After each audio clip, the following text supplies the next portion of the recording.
All right. Here we go. Mike Lee Keneric, All Raven, podcast number 11. I'm a little bit late on doing this one. I announced it, I think, over a month ago, but I've been so busy with the Sigma Orev Gen 4 X drop that people are getting all over the world, and I'm getting great reviews about it. So if you ordered one of those bad boys, thank you very much. From the bottom of my heart, I put my soul into that blade, and the reviews are absolutely fantastic. So if you have a blade coming to you on the way to you, you're not going to be disappointed. All right, so let's talk about when I announced this podcast. I said the podcast was, what the hell is going on with ground survival, combat grappling? What is Mike Lee Keneric doing? Because I was doing level 2 ground survival certification at HVH, which is the Northeast headquarters of my HagAnaH's system, run by Ed Duplessis, one of my black belts, one of my brothers, one of my best guys in the organization. So we had a level 2 ground survival certification there. 2 weeks before, I had a level 2 ground survival certification in Texas.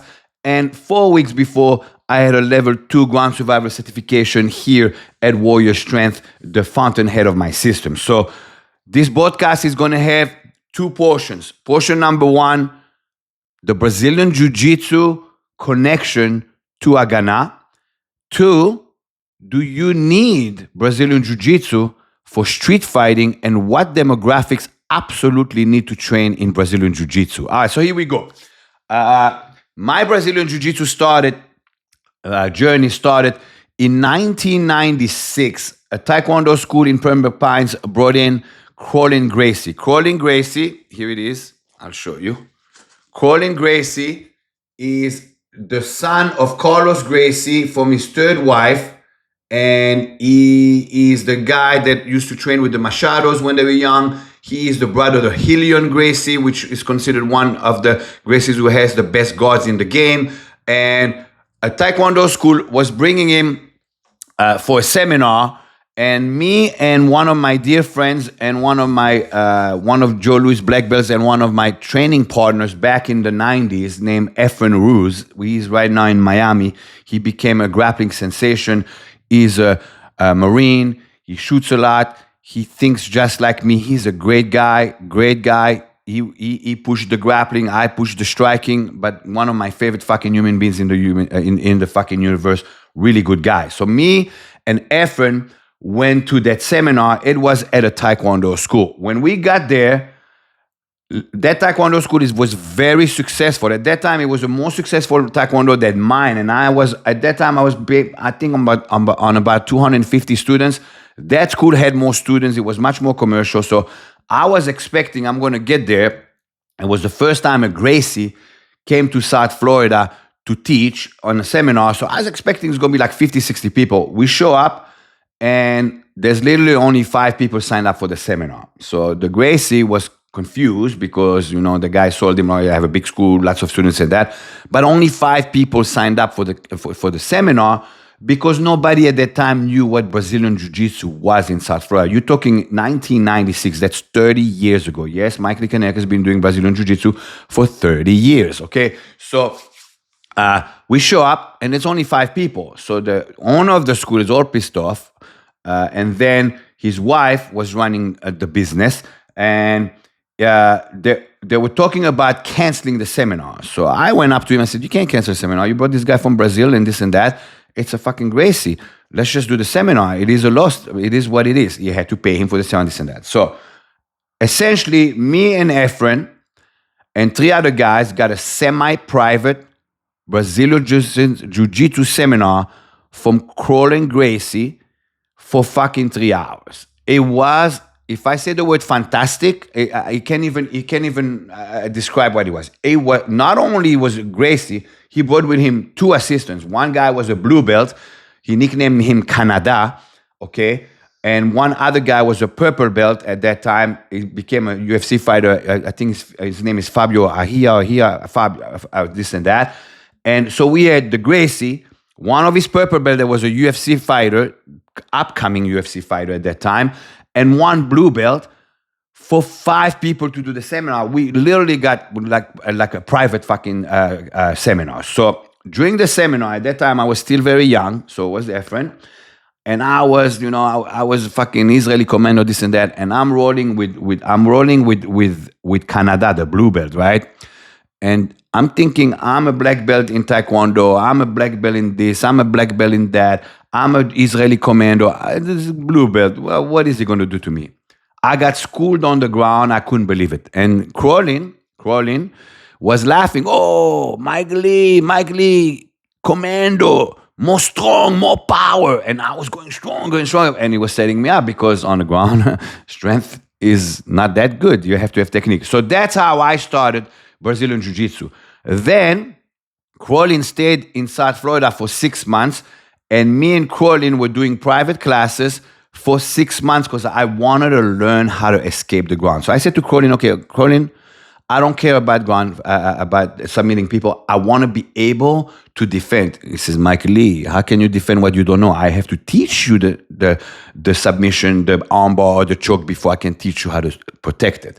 So that's how my jiu-jitsu, journey started 30 years ago with Crawling Gracie, one-on-one. For 6 months, when his visa expired, he went back to Brazil.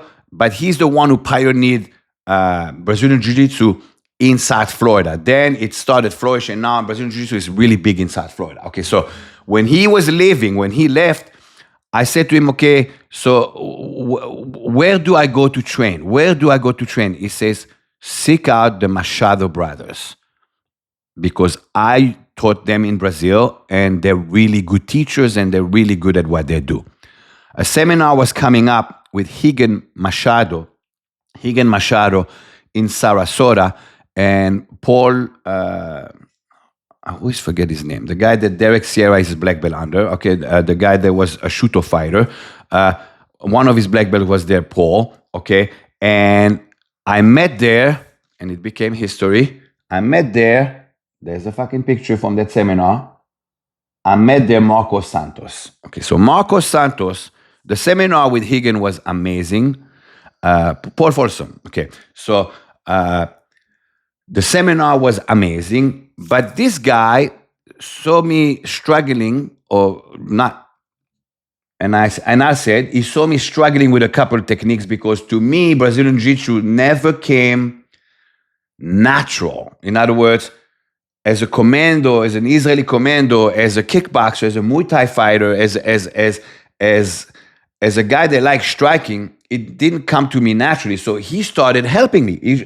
Marcos just started helping me. Long story short, Marcos is a black belt of Higan at that time, and me and him strike a friendship of a lifetime. I just talked to him on the phone 3 days ago. Okay, so me and him strike a friendship of a lifetime. With that in mind, that's how I got connected to the Machados. I keep everything.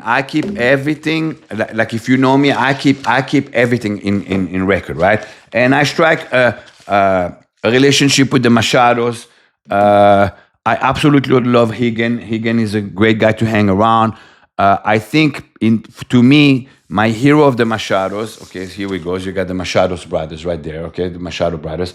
To me, the hero of the Machado brothers is Jean-Jacques Machado. Here he is with Black Belt Magazine when he got Black Belt Magazine Hall of Fame, and when I'm holding my Black Belt Magazine Hall of Fame.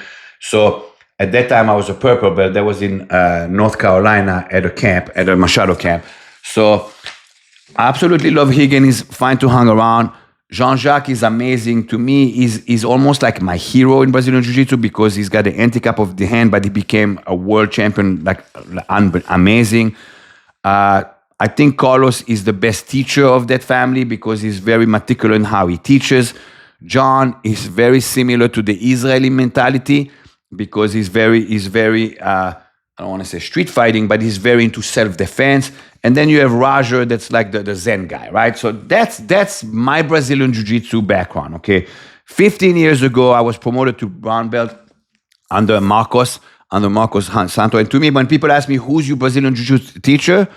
I don't say Higan Machado. I don't say Jean-Jacques Machado. I don't say Crawling Gracie, even though he was my first teacher. I always refers to it Marco Santo is my teacher. He's the one I spend the most time on the mat. He's the one who's promoted me from blue belt to purple belt to brown belt and this and that. Michael Keneric is not a black belt in Brazilian Jiu-Jitsu. I never wanted to be a black belt in a program or in a martial art. I don't teach. I believe if you're a black belt in a system, you should teach that system. And Brazilian Jiu-Jitsu to me is a cross-training avenue in case the fight gets on the ground. And here we go, second part of this fucking podcast. And here's your F word, right?